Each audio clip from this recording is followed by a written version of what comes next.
Okay, welcome back everybody. Today we will be discussing the Inglewood protests and we will be discussing the Chicago downtown riots. I will be showing you actual footage of what happened, and afterwards we will be discussing the purpose of a protest, what needs to happen and what doesn't need to happen, so the protest here on out can be more effective. So as the reports say, on the 9th of August 2020 in Inglewood around 2:30. The time isn't necessarily specific, but it doesn't matter. It's around that 2:30, 3 o'clock time. A report was called into the police saying that there was a suspicious man with a gun. Officer David Brown went to go investigate the situation, and there he found a man. There he found a young boy. I necessarily don't want to call him a man because we're not really sure if he's within that 15 or 20. There's different reports, but we know he's within that age range. So, a young male named Latrell Allen fit the description. So, Officer Brown went out of his police car, and he claims, and this is what the reports say. I'm not stating what the eyewitnesses say or what I think. I'm just stating what the reports say. The reports say that Latrell Allen had fired shots at Officer Brown first, and then Officer Brown returned fire, and he shot Latrell once in his shoulder. Apparently, according to what the officer says. Now, according to what eyewitnesses say, that Latrell was running away, and then later on, Officer Brown confessed to this. Officer Brown did admit to Latrell running away. He says that the shots were fired at him first. Now, there is no body cam footage, which is actually kind of suspicious, and it leans more towards Latrell being correct in this circumstance because there is no proof. It's he said this, he said this. It's a hearsay about who fired first because there's no evidence as to who fired first. Officer Brown was not injured. Officer Brown was not hit. He had shot Allen. Some eyewitnesses say he shot him in the back and he shot him in the face. Other people say that he shot him 15 times. The reports of him being shot 15 times is actually proven to be inaccurate. I'm not sure if him shooting him in the back and in the face is inaccurate. I don't believe so based off of how many witnesses said that. But according to the officer's source, he said he shot him once in the shoulder and that was it. The ambulance came, they picked him up. Outside of that, recently after that event, there were protesters and there were people outside. Dozens and dozens and dozens of cop cars came, and there was a confrontation between the residents in Inglewood and the police, where the police were actually physically assaulting the residents, and the police were actually harassing the residents. And I will show you footage of that. I don't have the footage of the shooting, but I will show you the footage of the officers and the residents getting into physical confrontations and how the officers were actually antagonizing a lot of the residents. It's gone. They just turned. No, they been gone, damn it. They was standing right over there. They was standing around the corner.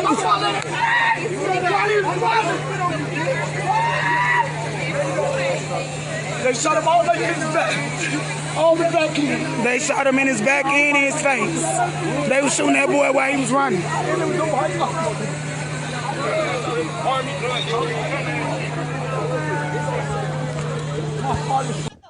Fuck you! Fuck you!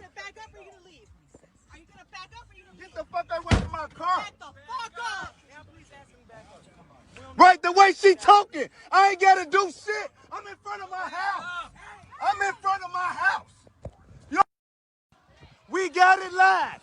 We got it live. Y'all shot and killed him. Y'all shot him. Hey, listen up.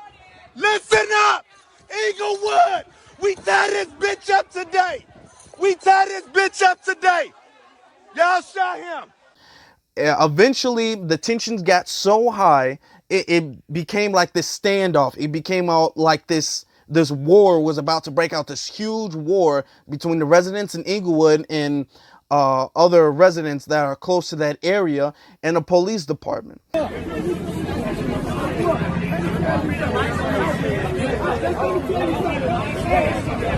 Now, then we have Joe Williams, who is an activist in Inglewood, and he's also the founders of the Mr. Dad's Fathers Club.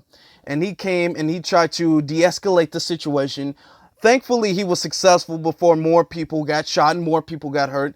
He was able to de-escalate the situation. I will show you an interview of what he has to say. All right, so from when I came out here to start doing mediation, because I saw on someone live that it was starting to get crazy. So the minute I got out here, the police were literally whooping a young man, and one of them even kicked him in the face, which led you to the blood that you're looking at right here on the ground. From there, they threw him in the car and drove off with him. He's not in the hospital right now. We got updates. He's not in the hospital, but they are working on finding out which district he's in. But I can tell you right through the door that the police came out. They weren't here to serve and protect. They wasn't here to mediate or keep peace. I literally came out here and we were able to organize, me and a few more other good brothers were able to organize and get the community to come on one side and come together. And from them being on that one side and standing there, a police literally reached his arm out and grabbed the young man and ripped his shirt up. And when he did that, all of the police rushed out behind him and started to chase people left to right, pulling out their sticks, trying to punch people, swinging on people. And it's just sad that if you're gonna come into a community, there's already a police shooting where the police have already just shot a young man. Now you finna come in the community and now you're gonna fight them and you're gonna whoop on the community at the same time. So it's gotta be a better approach. Ray, what's up with you, man? Yeah, I'm good. It got to be a better approach. So that's from my understanding from where I was out here. But I will say me and the other community organizers came out here, and I really felt great about it because of the fact we were able to organize and get the crowd to stand together. We were able to give the crowd updates about the young man who got shot. Well, we found out that he was stable. Another young man's phone got taken by the police. We were able to get that phone back. So we were able to build and work with some of the head Snellers of the 7th District Commander. We were able to work with some of them and be able to try to mediate the conflicts that was going on right here in the community.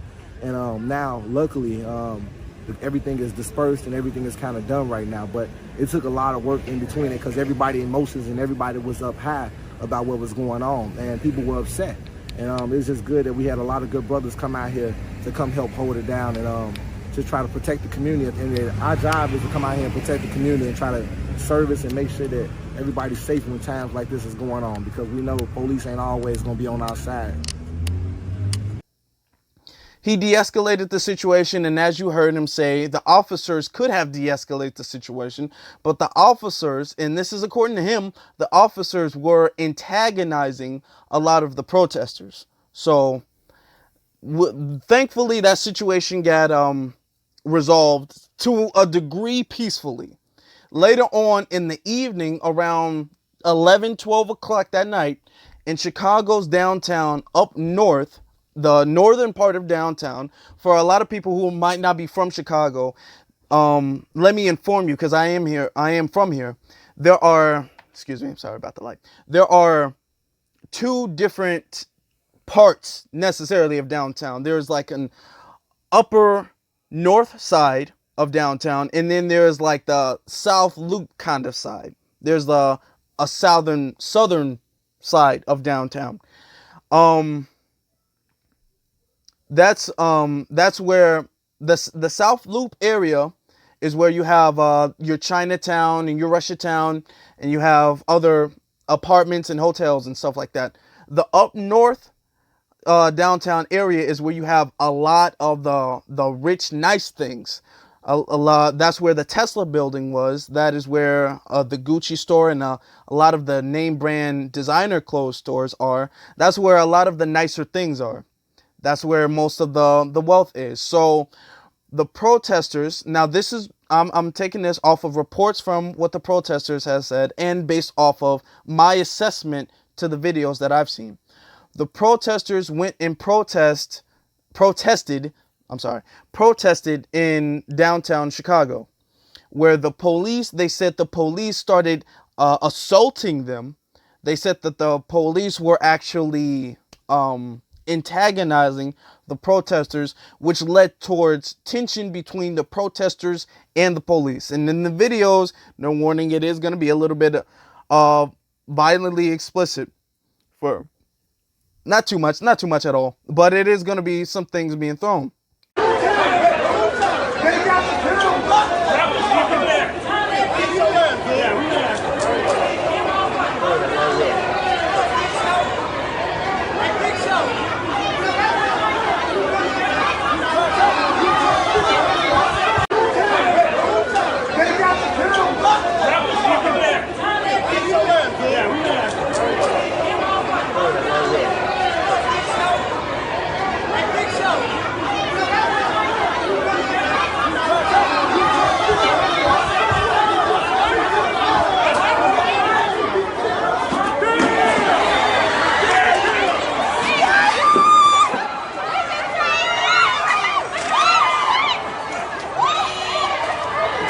There's actually evidence, and which I will show you now.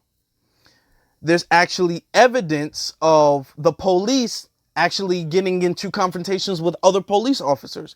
So it was a lot of tension everywhere. The tension was all over the place.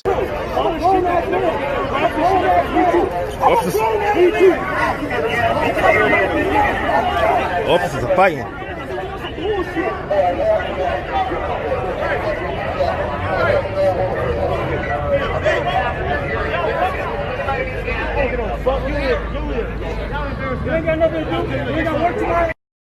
Eventually, the riots between the protesters and the police led toward mass looting in the downtown area. They getting real wild. I'm not officially sure what was broken into. I know a Best Buy was broken into, and a lot of the technology and the things like that from the Best Buy store had gotten out. I know the mall was looted. A lot of the clothing stores from the mall got stolen and looted. I know the Tesla building was broken into. I don't believe anything from there was stolen. I don't see people really stealing a Tesla car. I had no reports of that. So I doubt anything was stolen from there. They probably just like broke into it because, you know, riots and just people just, okay, let's just smash this, let's just smash that. So that's kind of what that happened as far as the Tesla building is concerned.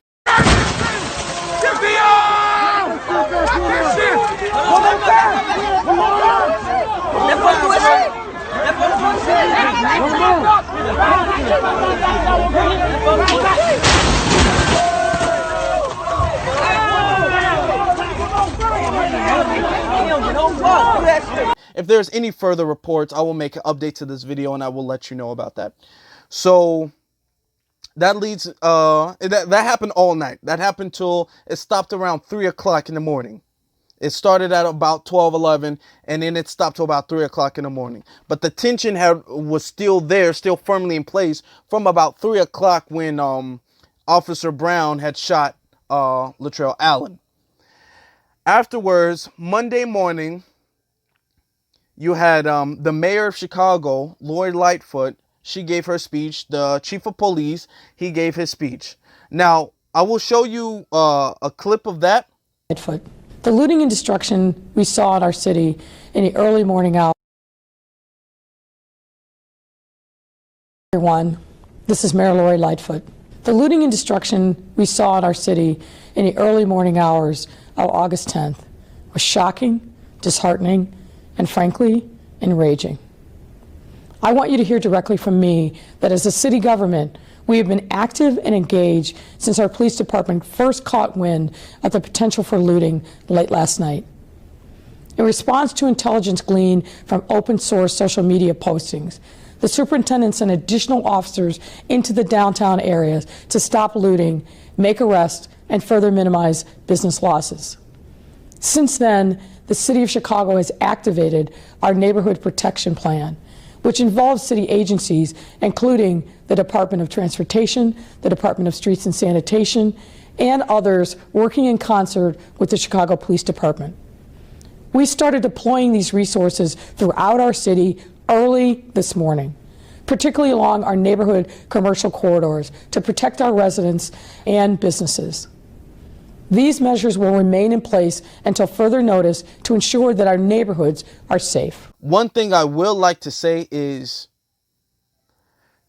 Lori Lightfoot did not touch on, she barely addressed the police shooting that had taken place. Mind you, there was also reports of police shootings, and I will show you clips of that too. There's I'm not sure if anybody was shot. I heard it was just warning shots, so I heard people were shooting in the air, but there is audio evidence that gunfire was fired downtown Chicago.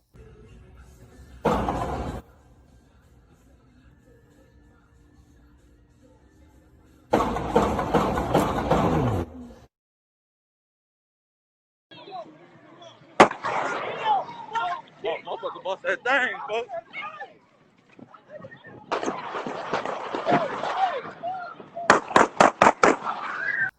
I have no reports of anybody being shot, so that's why I'm not going to say people were shooting at other people in Chicago. I just have video of the audio of gunfire going off. But Lori Lightfoot, she addressed the looting, saying that people need to be punished. The looting is unacceptable. You know, just giving a whole spiel about how looting is bad. She barely addressed the protest. So this is where I want to address the purpose of protesting. And this is where I want to address what the next step should be. Because I'm going to, for the sake of this video right now, I'm going to use what Officer Brown said to be the truth. I'm going to use what Officer Brown said to be the truth in this one example, just to make a point. If Latrell had actually shot at the officer first, and let's say worst case scenario, Latrell is just this crazy criminal, and Latrell is out here doing violent things. He's shooting at people. He's doing things like that.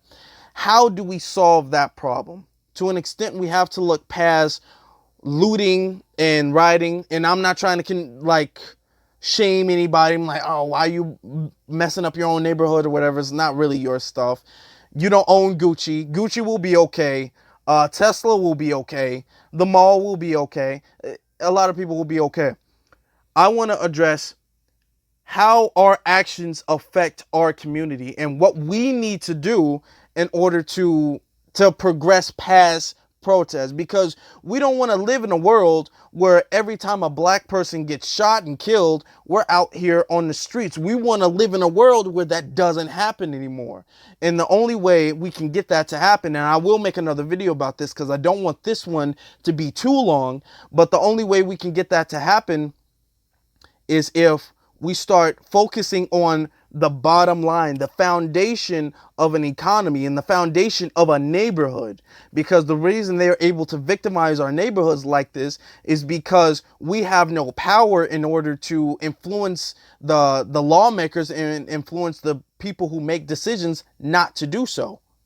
So what we need to focus on is we need to focus on economics. What we need to focus on is we need to focus on building up our own community. We need to focus on having our money bounce in our community through us multiple times, several times over before it leaves the community. Because if I get paid, if I do my job and I go home and I get paid, and then I go to McDonald's or I go to Walmart or someplace else and I give somebody the money, that money was in my community and then that money just left my community.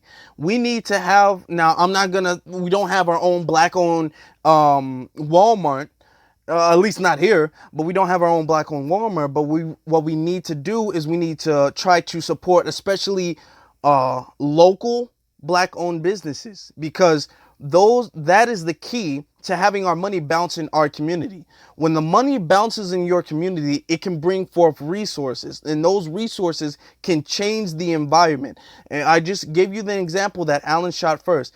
Why would you think, why let me ask you a question. Why do you think there are situations where we have such violence in our community, especially in the Chicago area. That's like that because a lot of these young men are unfortunately products of their own environment. And when they grow up in a situation, and then you can link this back to my previous video on black crime, but when you have that environment and they grow up and they become children of that environment, they stem from that environment and they are a result of that environment. You have to change the environment. You can't just say, okay, stop doing this, stop doing this. There are some pictures on Facebook trying to justify Latrell's shooting by showing pictures of a Facebook picture. Apparently he took a selfie and he had a pistol in his hand, and they're trying to say he's a violent thug because he took a picture with a gun, which, I mean, technically speaking, that doesn't make you, it's not a crime to take a picture with a gun. That doesn't mean you're doing anything illegal. I don't condone taking pictures with your guns, though. I feel like if you have a gun, you know, putting that on the internet is not necessary. Clout chasing is so childish and unnecessary. We don't need to be doing that. But that doesn't make him a thug, and that does not in any way, even if he was a thug, justify him being shot while he was running away from an officer, which is even what the officer had said he did. So I'm not trying to justify that at all. But I am trying to say, even if he was to shoot first and the officer was in 100% the right in this situation, and this is what I'm trying to say as far as going beyond the protest, because now we have the issue focused on us. Now we have to create the next step, and the next step is the economics, because the purpose of a protest is to kind of bring light and to bring awareness to a system or a structure that is oppressive and that is wrong and not immoral, unethical. Like, for instance, a strike, a work strike. If you have to deal with hazardous working conditions, if the pay isn't high enough, or for whatever reason, if the collective of workers decide to, okay, we're not going to go on work, we're going to pretty much boycott or protest from the job, then that's a strike. A protest is pretty much the same thing as a strike. You're raising awareness. You might be blocking traffic, which holds up the economics, which actually affects the economics, because people can get to work, people can go to the store, so those things. And then you have the police have to be there and you have to pay them. So those things do add up. But the thing is that we have to look to the next step. Okay, now that we have the attention on us, now what we need to do is we need to start working on us to fix the community. And when I say working on us, I mean supporting local black businesses, because those are the things that is going to bring forth resources, and those resources in our hands are the things that's going to I can't speak right now, I'm sorry. But those are the things that's going to change our community. Those are the things that we need to control in order to get Latrell. And I'm not trying to demonize him at all. But if we don't want Latrell to grow up to be a little thug, if we don't want little Tommy or little him or her or whatever, if we don't want them to be a product of their environment, then we have to change the environment. We have to change the environment. Thank you so much for listening. I'm going to be dropping a lot of videos coming up soon, so please like, share, and subscribe. If you have any recommendations, leave them in the comments, or you can send them to me. I appreciate everybody here. I just want to do what I have to do to make my community a better place. So thank you.